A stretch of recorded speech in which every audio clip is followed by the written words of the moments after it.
Olá, amigos da TV10, estamos começando mais um programa. Hoje, com muito prazer, estamos aqui na Clínica Dias. Eu estarei entrevistando o cirurgião plástico Luiz Fernando Dias. Doutor Luiz Fernando, muito obrigado por nos receber aqui na clínica. Obrigado a vocês. Bom, a gente vai estar com o Dr. Luiz Fernando durante todo o ano falando sobre temas diferentes, né, ligados à cirurgia plástica. E eu escolhi como pauta inicial uma das técnicas, uma das cirurgias bastante utilizadas, que é a lipoescultura. Então eu vou começar perguntando exatamente isso, doutor. O que é a lipoescultura? Bom, a lipoescultura, para nós definirmos lipoescultura, é interessante nós definirmos primeiro o que é uma lipoaspiração. Então, lipoaspiração é a aspiração de gordura que fazemos através de uma cânula. Com o passar do tempo, a lipoescultura geralmente é isolada, por exemplo, você fala lipoaspiração de abdômen, lipoaspiração de culote, lipoaspiração de flanco, e o termo lipoescultura surgiu depois, como se fosse esculpir o paciente, com a possibilidade também de você fazer a lipoinjeção ou lipoenxertia. Então você fala assim, vou fazer uma lipoaspiração de abdômen, você vai remover gordura do abdômen. Agora, quando é abdômen, flanco, culote, então você vai criar uma silhueta para o paciente, podendo associar ou não a enxertia de gordura, a gente chama isso de lipoescultura. Certo. Bom, vamos falar sobre indicações. Quais são os casos? A cirurgia plástica, ela tem talvez aí algumas definições mais complexas, porque ela depende também muito do que o paciente pretende para ele. Ele já vem buscando algo, e aí tem que ser a indicação certa, enfim. Como é a indicação para a lipoescultura? A melhor indicação para a lipoescultura é a gordura localizada. Então, o paciente apresenta um excesso de gordura, por exemplo, a mulher é comum ter gordura na região dos culotes. Então, você faz uma lipoaspiração da região do culote. Certo. Agora, quando o paciente tem uma gordura está acima do peso, talvez não seja a indicação melhor a lipoescultura. Certo. O interessante é que ela perca peso e aí faça um procedimento. Então, não é uma técnica indicada para perda de peso, embora uma lipoaspiração acaba gerando uma perda de peso para o paciente. Certo. Porque, por exemplo, uma lipoescultura de 5, 6 litros de gordura acaba gerando 5, 6 quilos a menos na balança depois que regrediu o edema. Então, embora a indicação não seja essa, acaba sendo uma condição que vai acabar vindo depois. Então, a indicação principal, gordura localizada. Certo. Tá? E é lógico o paciente que tem indicação, paciente que está clinicamente bem, uma idade adequada, etc. Tá. Mas é gordura localizada. Agora uma outra pergunta que eu acho que o senhor deve receber muito e tem que impor essa condição. Limite de idade. Qual é o limite para a realização da lipoescultura? Na verdade não existe um limite 70, 80, 90 anos. É lógico que uma paciente de 90 anos nem vai procurar fazer uma lipoaspiração ou lipoescultura. 80 não é interessante. Mas vamos imaginar que uma mulher de 70 anos, rígida, não tem nenhum problema de saúde. E de repente uma de 50, asmática, hipertensa, de repente é mais seguro uma de 70 do que a 50. Então é lógico que quanto mais idade o paciente tem, menos interessante fazer esses procedimentos, principalmente procedimentos longos, procedimentos conjugados, lipoescultura, tá? Porque existe uma esfoliação quando você faz isso também. Tá, a gente falou de indicação, falamos de possibilidades de idade limite ou não, e contraindicações. Quando é que o senhor diz, não, isso não está indicado, não dá para a gente fazer isso, em relação à lipoescultura? Em relação à lipoescultura, se o paciente, por exemplo, apresenta alguma lesão ativa em pele, tá? Então tem uma doença cutânea, que você não deve fazer essa lipoaspiração. Paciente que está acima do peso, o próprio Conselho Federal de Medicina contraindica cirurgia de lipoaspiração. Na verdade, não é só a lipoaspiração. Qualquer cirurgia plástica com paciente de índice de massa corpórea acima de 35, que seria o considerado obeso grau 2. Tá. Então, para a gente ter uma noção, o que vem a ser isso?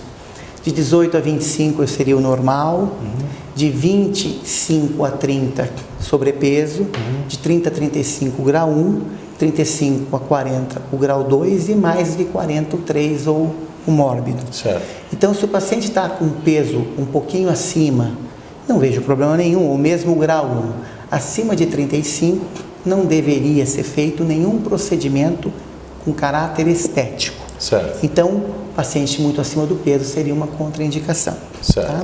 Outra contraindicação, embora relativa, é a expectativa não realista do paciente. Achando que aquilo vai remodelar o corpo todo. Você tem que avaliar o que ele está objetivando com aquele procedimento. Tá? Porque às vezes ele objetiva uma mudança muito grande ou uma mudança que não é possível com a técnica. Certo. Qual tipo de anestesia que é utilizado para fazer a lipoescultura? São várias anestesias que você pode utilizar, desde a anestesia geral, e essa geral é feita ou endovenosa, ou inalatória, ou as duas juntas, ou bloqueio, que pode ser RAC ou peridural, ou anestesia local, que pode ser local pura ou local com sedação. Então isso o paciente ele, às vezes ele pede para você, eu queria fazer dessa forma, mas você tem que ter explicar para ele quais são as vantagens e desvantagens de cada procedimento. Por exemplo, com anestesia local você não pode fazer várias áreas, tá? Depois eu ainda vou explicar eventualmente se você perguntar por quê, mas o que eu mais faço é com peridural e com geral, porque eu posso fazer a lipoescultura. O que dá para fazer com local é a lipoaspiração isolada. Bom, doutor Luiz Fernando, falamos aí de indicações, principalmente os parâmetros iniciais, né? Agora, obviamente, tem que ter todos os cuidados pré-cirurgia para que as pessoas tenham tranquilidade na hora do procedimento.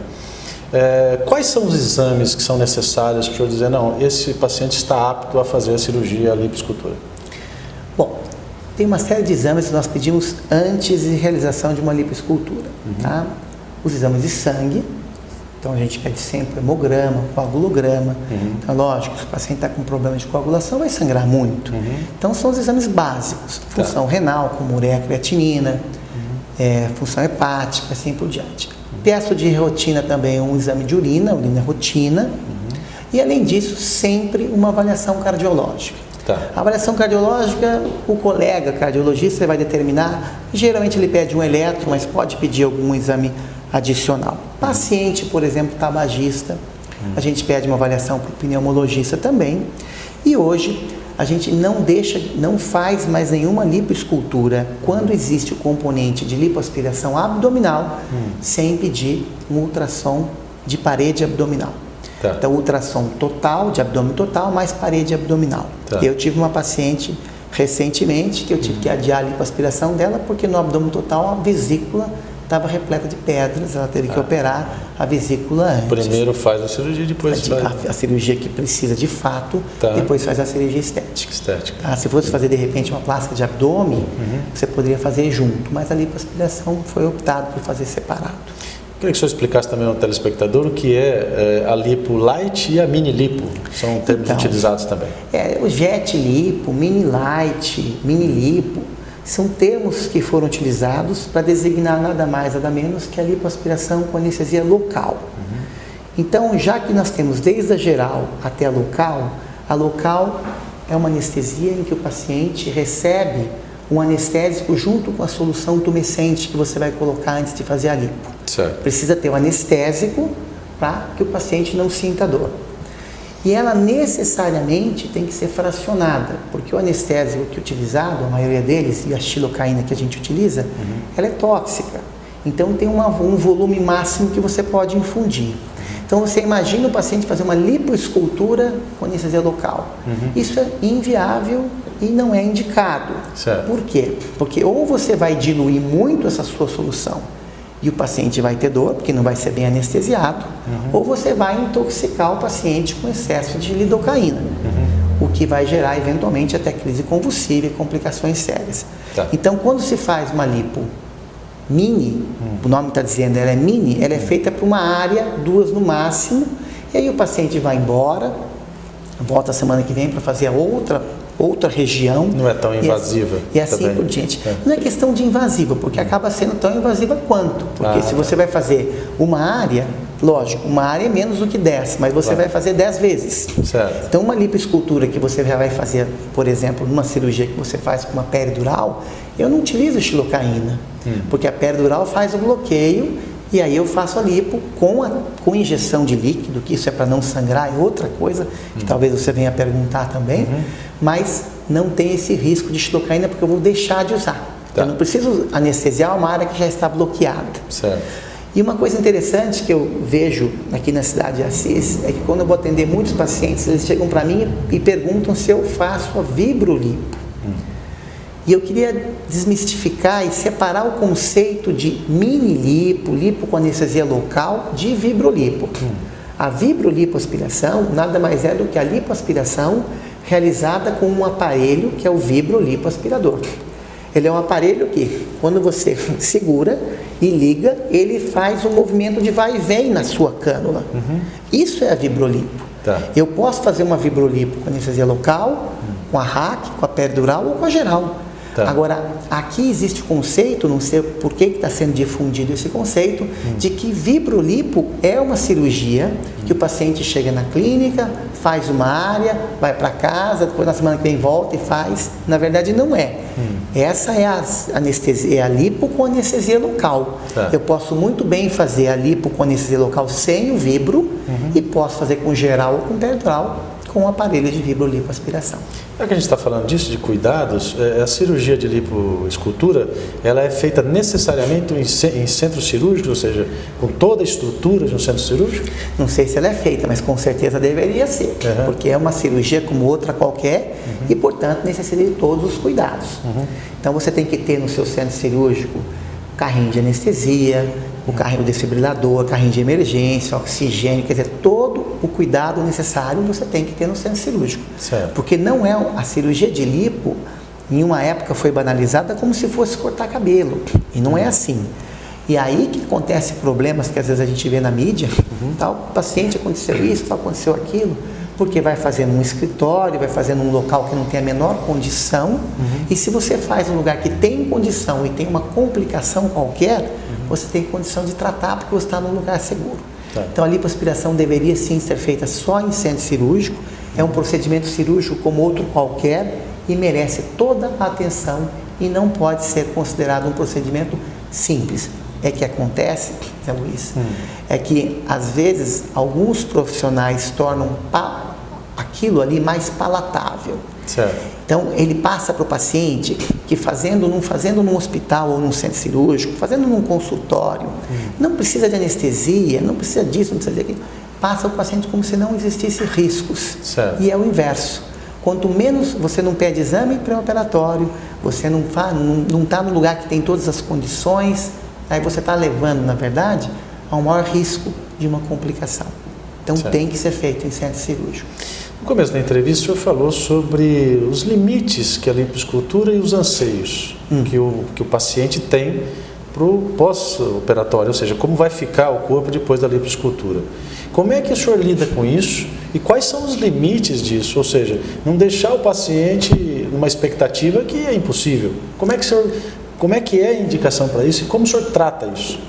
Primeira coisa, a gente tem que avaliar o paciente no sentido de como é que está ele em relação ao seu peso corporal. Tá. Quer dizer, como é que está o índice de massa corporal dele. O paciente que está acima do peso, tá? Muitas vezes ele vai precisar de eventualmente mais de um procedimento, mesmo sendo lipoescultura. Tá. Por quê? Porque imagina um paciente que tem acúmulos em várias áreas. Tá. Você tem uma limitação. Então, o próprio Conselho Federal de Medicina limita 7% do peso corporal, Tá. a quantidade de lipo que você pode fazer, tem a quantidade de áreas, inclusive, você não pode fazer lipo no corpo todo, então você tem que limitar em área e limitar em volume. Tá. Tá? Então o paciente chegou no teu consultório, o paciente está com o IMC dentro da normalidade, o paciente então não está acima do peso, tem áreas para fazer lipo, áreas específicas que você sabe que não vão atingir aquele volume máximo, você vai ter um resultado muito bom. Você vê a qualidade da pele do paciente, vai ser uma pele que vai retrair bem, vai ter um resultado muito bom. É claro que se você fizer a lipo num paciente com uma pele flácida, você corre o risco até de ter eventualmente mais flacidez. Isso você discute com o paciente. Você avalia uma pele com estrias, uma pele que já tem uma flacidez anterior, uma pele que está numa paciente eventualmente de mais idade, vai ter uma retração de pele pior. Por que acontece com a lipo? Dá um exemplo na lipo do abdômen. Tá. Você faz a lipo e não muda o continente, que é a pele. Você muda o conteúdo diminuindo a gordura. Então, se você está diminuindo o conteúdo e o continente não está mexendo, ele vai ter que retrair para acompanhar. Da mesma forma que acontece uma retração de pele pós-gravídica. Tá. A barriga está lá daquele tamanho, tem o nenê, ela vai ter que retrair. Não tem mulheres que depois de uma cesárea a barriga fica perfeita? não temos que barriga não volta de jeito nenhum, isso chama-se capacidade de retração da pele. A pele vai retrair ou não, e pós-lipo, isso vai acontecer em maior ou menor grau. Então, de acordo com a qualidade de pele do paciente, ele vai ter uma retração melhor ou pior, e às vezes a gente consegue ver isso a nível ambulatorial, a nível consultório, para avaliar se ele vai ter uma retração melhor ou pior. Pacientes muitas vezes com peso mais peso, ele já é uma pessoa às vezes realista, sabendo que ele não pode imaginar que ele vai ter o corpo de repente de uma modelo. Sim, né? sim. Então, isso é interessante. O paciente chega no meu consultório, tá? E traz a fotografia de uma modelo e fala, quero ficar assim. Então a gente vai conversar que aquilo ali muitas vezes não é possível. Se ela tiver, por exemplo, vamos imaginar, um peso e estatura que dá um IMC normal, 23, 22, muitas vezes ela consegue. Agora, se ela tiver com 30, 32 de IMC, está acima do peso, aí dificilmente ela vai atingir um resultado como aquele que ela me mostrou na fotografia. Na maioria das vezes o paciente aceita essa forma de se expressar e passar a realidade, olha, isso é possível? Aceita, porque ela sabe, ela está fazendo, por exemplo, um tratamento há anos e não está conseguindo melhora. Ela chega aqui e fala assim, nossa, estou tentando emagrecer, não consigo, estou tentando fazer uma série de coisas. Aí você fornece, né, a possibilidade de fazer um procedimento, que é um procedimento seguro, um procedimento que dá um resultado muito bom. Agora, não dá para você fixar, tem que ser aquele resultado daquela artista. Tá? Então, ela está conformada. Tá. E aí, nós vamos comparar com ela aqui o antes e o depois, vai ver que a diferença foi muito interessante. Que não existe tratamento estético nenhum para tratar a gordura localizada que substitua a lipoaspiração. Porque tem vários tratamentos estéticos para gordura localizada, mas não tem nenhum que é tão bom quanto a lipo. Por exemplo, você não tem um tratamento estético fantástico, cirúrgico, tá? Para tratar estria.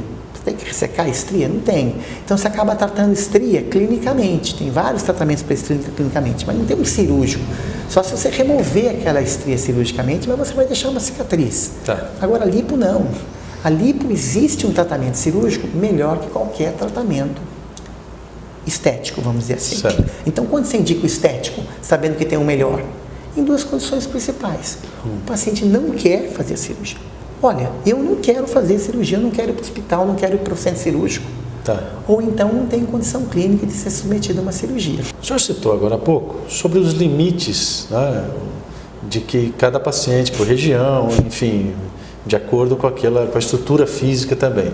Mas qual é o limite mínimo entre uma lipoescultura e outra? Existe um prazo mínimo? Intervalos? Sim. Intervalos entre uma e outra de regiões? Eu entendi.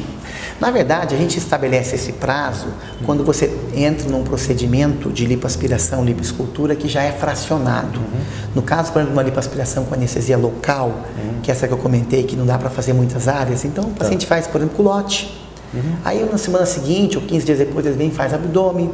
Aí não é um período longo, pode ser semanal, porque é só um intervalo de tempo necessário, tá, para eu não ter o acúmulo da xilocaína. Isso aí ela é metabolizada rápida.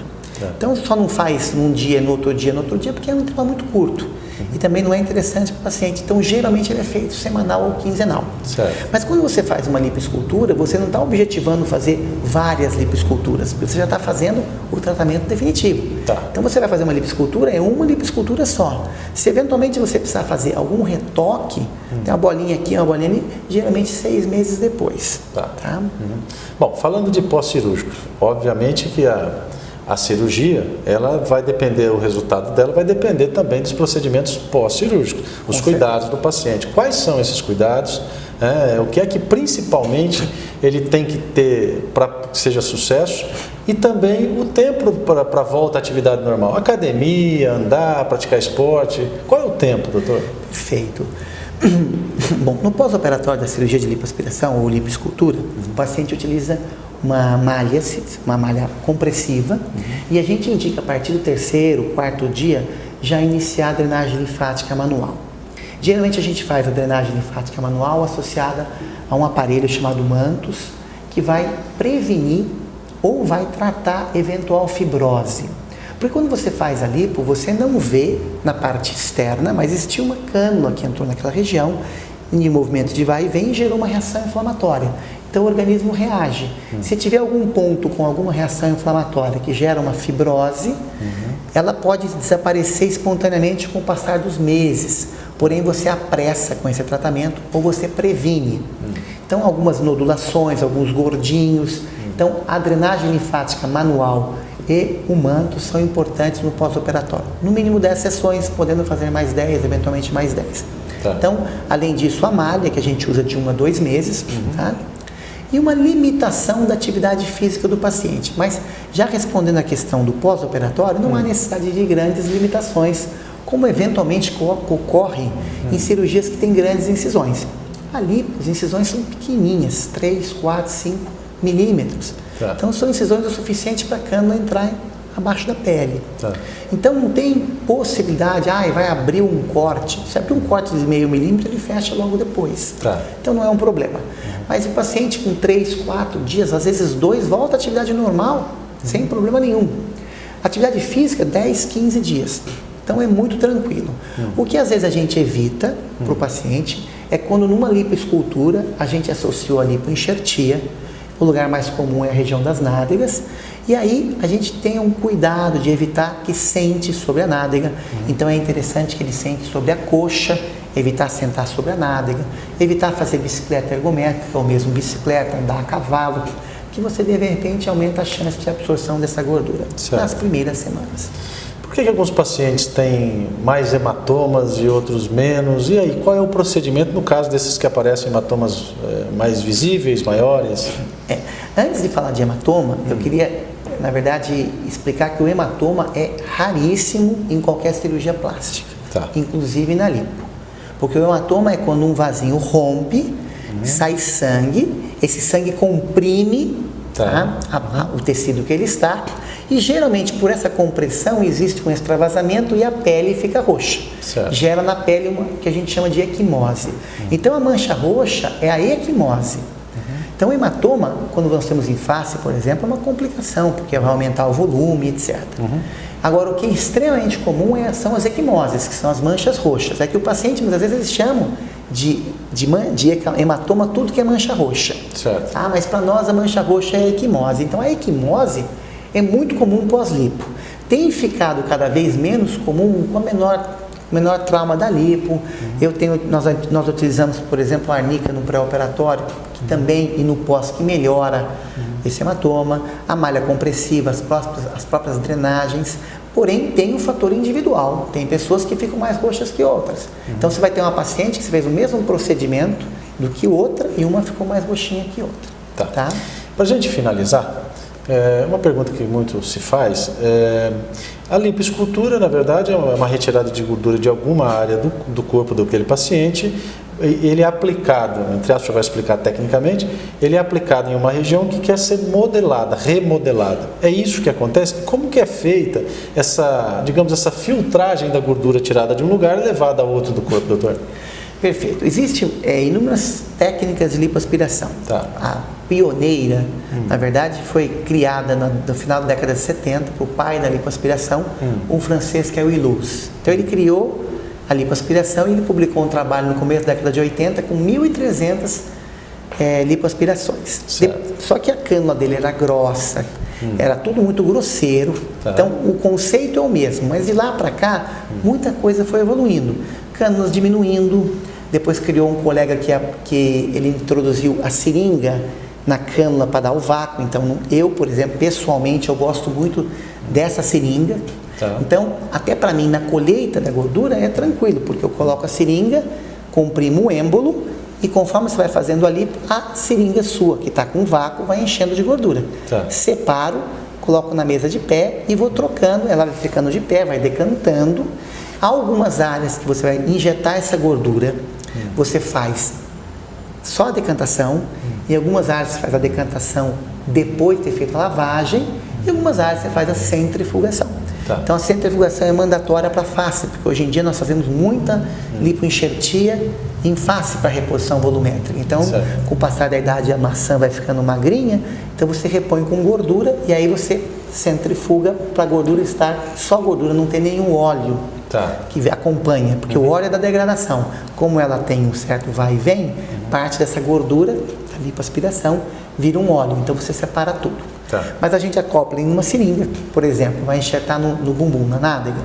Você faz acopla a gordura, ela fica de pé.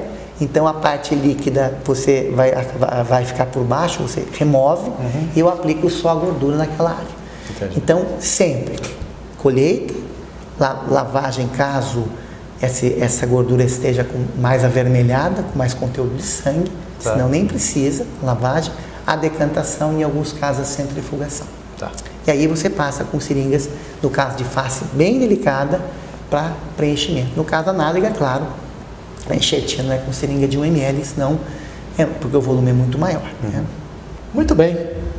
Eu acho que o nosso telespectador conseguiu aqui com a nossa entrevista informal, mas conseguiu saber detalhes importantes, né, sobre lipoescultura, que foi o tema de hoje escolhido. Nós estaremos com outros programas, com outros temas aqui com o Dr. Luiz Fernando. Quero agradecer o senhor nos receber aqui de forma simpática em sua clínica e esperamos que os próximos temas sejam tão explicativos como foi a lipoescultura no programa de hoje. Tá ok. Muito obrigado e agradeço vocês terem vindo aqui. Tá certo. Muito bem. E assim nós terminamos mais um programa, agradecendo o carinho da sua audiência. Nós voltaremos amanhã com mais um programa para você na TV10. Até lá.